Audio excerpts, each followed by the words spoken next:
Hello everybody and welcome back to another video for the day. We're going back into r/am I the a-hole, so hit the button down below, start up some conversations, and without further ado, let go. Am I the a-hole for refusing to pay for my sister's husband's surgery with my inheritance/college money? For context, my sister is 27 and I am 18. Lost her dad a year ago. He was my only parent and the mom was never in mine or my sister's life.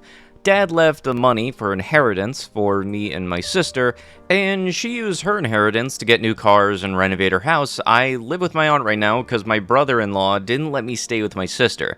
I'm planning on using my inheritance money to pay for a college tuition. I've always wanted to be a doctor, but haven't decided which branch yet. My sister and I haven't been close, and it started after I got married to her chronically ill husband, who was allowed to make backhanded comments about Dad and mock his illness and make a scene at his funeral, only because he's ill and shouldn't have been held accountable for his behavior. I've distanced myself, but my sister kept visiting a lot lately, venting about my brother-in-law's condition. He's been in and out of the hospital for heart problems and is in need of a surgery. She brought up my inheritance money several times, but I ended up cutting off the conversation. She then straight up asked if I could help pay for her husband's surgery, and she'd pay back in less than a year. I felt uneasy because if I gave her the money from my inheritance, which is a large amount, then there's no guarantee that she'll pay back before it's time to apply for college. I'm taking a year gap, but I know my sister can't pay back that much, and I felt like I was risking my future. I refused to help, and then she had a meltdown at my aunt's house, calling me heartless, cruel, and no empathy. She said that her husband's health should be a priority, and I needed to help because education is nothing compared to someone's health, and asked if I'd be happy to see her as a widow and my nephew with no father. My aunt suggested others pay, but most of them cut my sister and her husband off.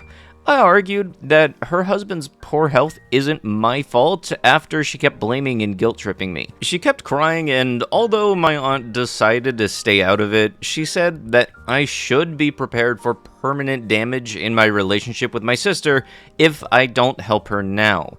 She's been sending texts and pictures of her family telling me this is what I was saying no to. A happy, healthy family with a healthy husband and father. I cried and felt like I was being selfish, not good aunt and sister. I asked my friend, and he said let them sell the cars and all the luxurious stuff that they bought to afford the surgery, and warned me if I give them money, I'll never get it back, and may not be able to go to medical school. Oh yeah, 100% not the a-hole, because very much if your husband is having some kind of issues like this, it's not like they suddenly came up, so which means you very much likely had the chance to pay for the surgery and all that stuff, but no, you wanted to do all the luxury stuff like buying cars and stuff. Here's the thing, you can sell the cars and everything. Use that. Don't ask for somebody else's money just because you don't want to get rid of the property that you decided to blow your inheritance on. Just makes it sound like a stupid decision. You've been planning on going to medical school for such a long time. Everybody else should know that you're likely going to be using that money, and not just a sudden change of heart is going to get you off of those plans. Am I the a-hole for walking out of the airport when I saw my husband's mom standing there with her luggage? I, F30, don't have the best relationship with my husband's mom. Since day one, she tried to make remarks and compare me to her.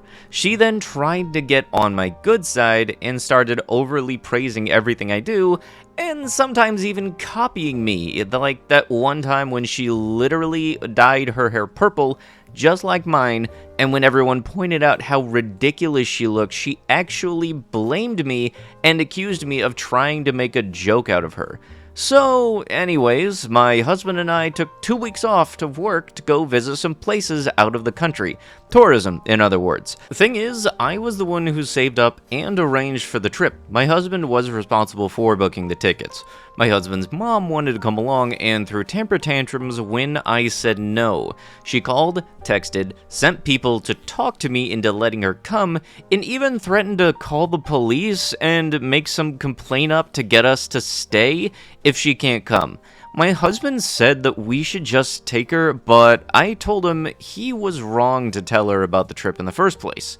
He gave me an ultimatum, said that he wouldn't go if she can't come, and I told him I'd gladly call his bluff, which made him take his words back and then say, fine, I will tell her to stop it because we won't take her. Things got quieter. Suspiciously quieter. The day of the trip came, and we got to the airport at 2 p.m. My husband was walking ahead of me and looking left and right like he was looking for someone. I asked him, but he didn't respond. He led me into the waiting area, and the first thing I saw was his mom standing there with her luggage. I froze in my spot. I felt a cold wave rushing over me, and I was fuming inside. She and my husband were hugging, and that's when I quietly turned around and started walking towards the exit. My husband followed me while shouting at me to stop. He tried to stop me, but I told him off in the harshest way possible. He tried to say that I was overreacting and that his mom was there anyway, and I should let it go and not mess the trip up for us. I told him he and his mom could still go and that I was going home. I went home and sobbed into the dog's fur for several minutes, and turned out he booked her a ticket without me knowing. An hour later, he came home yelling and raging about how pathetic and spiteful I was to walk out and go home and ruin the trip at the last minute. I told him he caused this to happen. He said that I was being so hard on his mom, it's ridiculous. I refused to fight anymore, but he kept on berating me when calling my family to tell them that the trip was canceled and that it was because of me. My family said that I shouldn't have ruined it for myself and should have sucked it up and done my best to enjoy. Did I really overreact? I honestly don't think you overreacted. You just got up and left because very much you stated many times that, yeah, she was not invited. Just because she can't understand the word no does not mean that she has justification to ruin your vacation. And it really does blow me away about how many people don't understand that when somebody says you're not invited, that means you are not freaking invited. And I can tell you this right now, like if I didn't want somebody to come with me to Otakon and then they kept on asking me to the point where I got angry at them and then they decided to show up anyway like they were invited, yeah, I can understand the reaction very much. Am I the a-hole for letting my best friend have her wedding on my property after being uninvited? One of my 29M best friends, Carla, 31F, is getting married soon. It's only meant to be a small backyard type of wedding, but they've been planning it for a few months now, and originally it was supposed to be on my property. They wanted it because it's private, has a lot of open space for the reception, a nice view, and the house could be used for them to get ready and stuff. Of course, I said yes. She and her fiancé, Rick, were very happy. The thing is, Carla and I do have a history. We went out on and off in college, but decided to stay friends. Then I met my wife, we got married, Carla and Rick, and now here they are. Now, my wife knows I went out with Carla back in college, and she didn't care. Carla still went to our wedding and everything. I never knew if Rick was told or not. It's not my relationship, therefore not my business to say anything, so I never did. Rick found out recently, and not in the best way. Not sure how, but from what I heard from friends is that one mutual friend told him, no idea why, that we used to date. Not only that, but apparently Carla said a couple of years ago that she was still in love with me when she was already dating Rick. Don't have actual confirmation if that's actually what he was told. All Carla's told me is that Rick was told about our past, and he's angry at her for never saying anything. It became quite a drama, and I didn't hear from her for over a month until now. She told me they're going to couples counseling, and that the wedding is still on, but Rick requested that I not attend. It sucks, but I totally get why he wouldn't be comfortable. Then I asked the obvious question, where are they going to hold the wedding then? To my surprise, she said that they still want it at our place. Rick said so too, and in my mind I'm going, he doesn't want the guy who dated his fiancée years ago at the wedding, but still wants the wedding to be at his house. My wife and I are expecting to just not be at our home that weekend, and I told Carla no. They're going to have to find someplace else since we are not going to simply leave our home to them for the weekend. Not only for safety reasons, but it just doesn't make sense.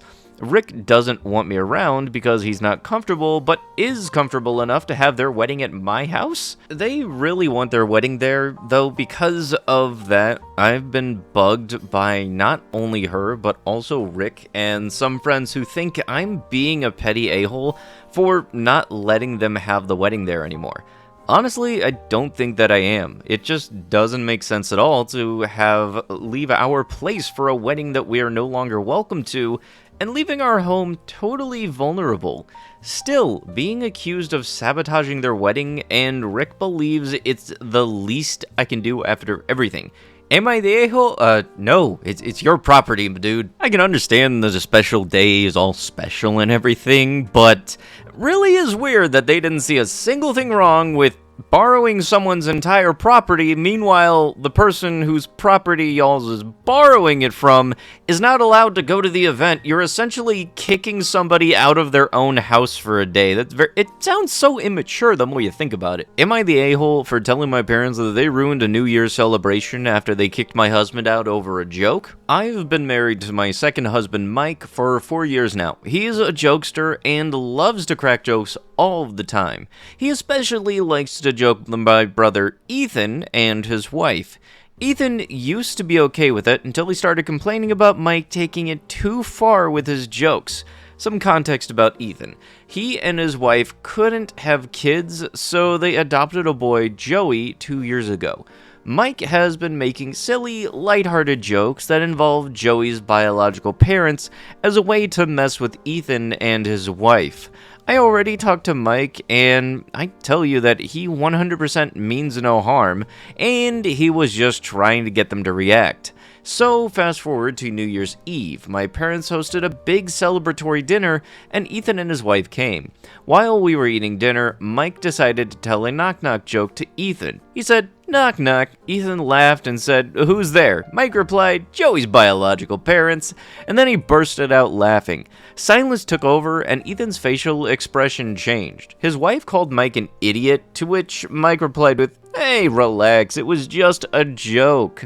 An argument ensued and dinner was paused. My parents suddenly told Mike to leave, which I thought was too harsh. I tried to speak to them and get them to calm down, but Mom insisted that Mike leave. We left, and Mike was complaining the whole time about how they overreacted. I called Mom later, and she told me Mike was out of line with his hurtful jokes about his touchy subject, and told me I was wrong for defending him and saying he was just joking. He said he ruined New Year's for the family, but I told her it was her and Dad who ruined the New Year's celebration for escalating the situation and kicking them out. I told her he could talk to them, but again, they were the ones who ruined the New Year's celebration.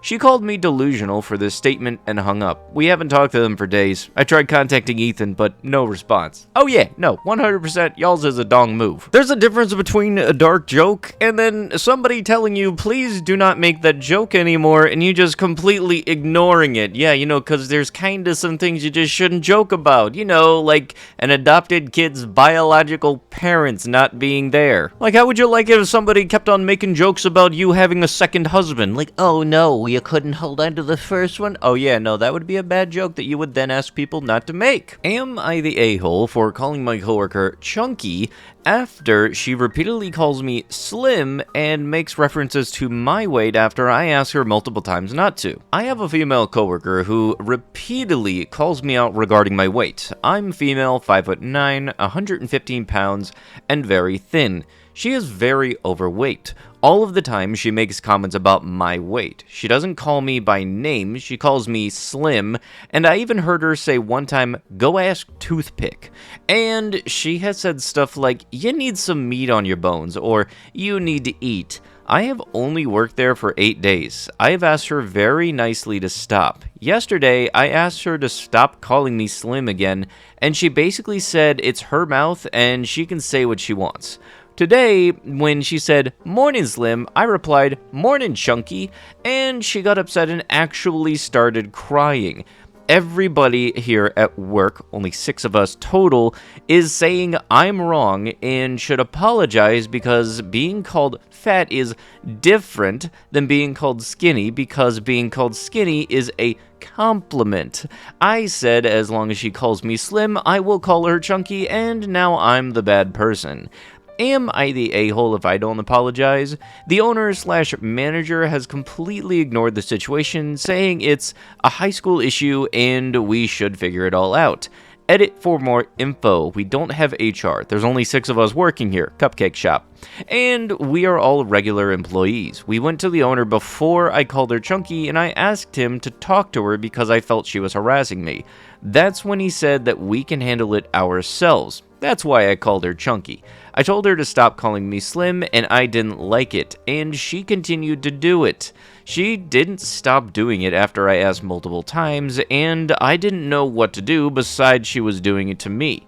She brought up my weight, so I brought up hers. 115 pounds at 5'9" feels very much on the lower end of healthy weight, and more so closer to underweight, if anything. So for there to be people saying that, oh, you're skinny, it's a compliment, there's nothing really much of a compliment when you're underweight, if anything, really, seriously. Just you don't get a pass just because you're overweight. It's still a douche move when you switch it around. If you think that something is wrong only one way and then it's perfectly fine if you switch it the other way around, that's totally messed up and you're in no way in the right. I don't know where you got the audacity where you think that you could say something and then somebody literally says the same thing at you and then you have a problem with that. No, that's not how that works, ma'am. Don't come thinking and you can open your mouth, say words, and then say, well, it's my mouth, I can do with it what I want. And then get pissy when somebody does exactly the same. Am I the antagonist for saying that I'll be driving myself and paying for my own room on the upcoming family vacation so I won't have to be a babysitter? I, 23M, was repeatedly stuck paying the part of helper and babysitter on family outings. I had to move out of my parents' house because I kept being forced to help watch my 3 nephews. Last year, we took a family vacation in the summer to the coast. I rode along with my parents, and they paid for my hotel room. Only, I had to share that room with 3 rowdy boys because my sister and her husband wanted a room to themselves. I was promised time to do my own things on the vacation, but instead, I ended up having to help with these kids. I complained to everyone about it, and was reminded I was there for free. And then we pretty much did only one thing I wanted to do, which was tour an art gallery. I like doing this whenever I'm at the coast, but the kids find it boring. This year, my parents have a beach trip planned for June, and they assumed I'd be riding along the same they did last year, but I refused. I said that I'd be driving myself and paying for my own hotel stay and to have my own room. My parents were shocked and tried to remind me of the cost. I said it was no worry. I'd gotten a good job with a decent running car and I could more than afford it. That's when the buts started. I stated the previously listed things as why I'll be driving myself and paying for myself. I want to be able to do and enjoy this vacation as an adult and not be treated like a child like last year. My parents told my sister, and she called to blow up at me that I'll be ruining the vacation if I'm off doing my own thing, while she has to wrangle her own 3 boys. I ended up yelling at her that last year all she did was rope me into her mess. I didn't really get to do much of anything I wanted to do, and I was treated like the bad guy for wanting to go to an art gallery. I'm a grown man, I deserve my own vacation too. Now, my sister is not speaking to me, and my parents are still trying to convince me to just ride with them to keep the peace. I'm still refusing, but the pressure is getting to me. Am I the a-hole for not giving in? I know they'll have a pretty hard time when they won't have another person there to help. Edit, it's barely been an hour since I posted, but my sister is apparently a Reddit lurker in the mornings, and she saw my post. Not only is she furious with me, but she's also upset that no one in the comments is siding with her. To make it short, she went on a big rant about how it's hard to be a parent to triplets, and the least I could do is help because I'm young and single, and she needs a break. I stood my ground on my decision, and now she's calling our parents to get them involved. I'm expecting a call from them any minute now. Update. Well, I'm off of work now, so I can tell more of what went down. I guess you could say it's over. My sister got our parents involved, they looked at my post, and were absolutely horrified by the continuous influx of commenters. Yes, they are very angry with me, and I posted here, but I told them that if they had just listened to me to begin with, I'd have never needed to. I'm sick with the whole keep the peace mentality that sacrifices me to placate my sister. They in turn went off on my sister, and to make a long story short, the whole vacation has been cancelled. The hotel wasn't booked yet anyway, but my parents are arguing with my sister. My sister is blaming me, and my nephews are crying because they aren't going to the beach. My sister called me at lunch and basically implied that I have no life, which is why I have time to help. I recorded that and told our parents, and that is currently what they are fighting about. Small update. I wasn't gonna update again, but here's a little more. Parents said that they won't ever push babysitting of my nephews on me again, and have agreed that what happened last year was unfair to me. Right now, they are very angry at my sister for telling me that I should help her because she thinks that I have no life. My sister is playing the victim, and my brother-in-law is basically saying nope to the whole mess and spending most of his time at work. Don't you just love it how some people who happen to have kids have this thought process that goes from their head in every once in a while that thinks, oh hey, this person doesn't have any crotch goblins of their own, that means that they automatically will be up for babysitting with no questions asked. They don't have a life because they don't have any kids. Yeah, that's not a math equation that works out any way whatsoever. But with that is going to have to be with the video. If you guys would love to be absolutely amazing, show your support, and see more videos like this one in the near future, be sure to hit that like button, leave a comment down below to start up the wholesome internet discussions, and if you guys have not already, subscribe to the channel and turn on the notifications. I'll be sure to see you guys in the next one. Thank you so much for watching, and bye-bye.